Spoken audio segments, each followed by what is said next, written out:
to make a comment. First of all, I'm glad this has all progressed with the changes of school closure analysis, and appreciate Florida Today helping make that point, that these are criteria that put a school on an analysis list, so that the point being nobody would fear that a particular criteria means a school is going to close. But I also want to throw in here, because there's some people that think that we were going to discuss here potential schools for closure, which is not part of what we're doing here today. But I do want to mention something about that, especially after Misty spoke about productivity at schools. One of the things I was amiss about, and I want to put this out here because Dr. Bingley, we gave you direction, and I don't know if any of the board members feel the way I'm going to feel on this. But after reading a report from USF on the impact of announcing school names, and in that report it spoke about how reduced productivity at schools, reduced performance by by students, the impact that naming has, that negative impact it has on a community.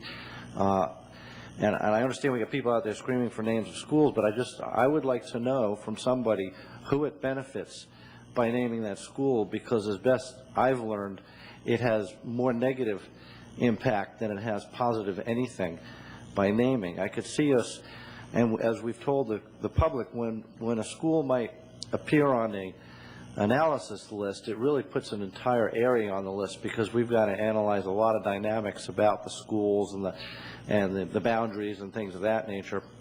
So I could see by saying, well, you know, we might see some lower capacity in a particular area, utilization in an area, or expenses in an area, or something of that nature.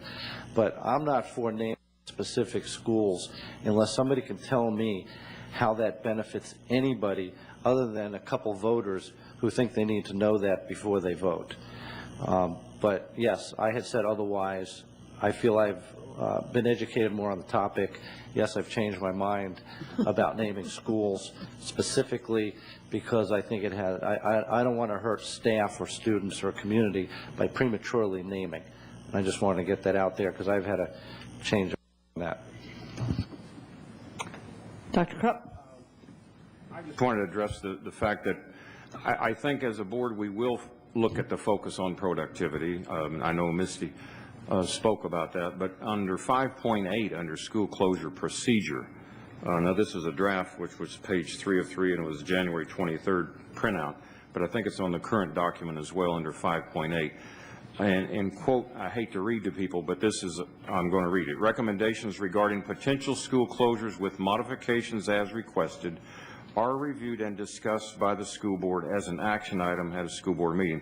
The school board may accept, reject, or modify the recommendations and request additional recommendations. So I leave it at that. The board is ultimately the deciding factor, and they can make further requests or modify the recommendations. So I think that we look at our focus on productivity.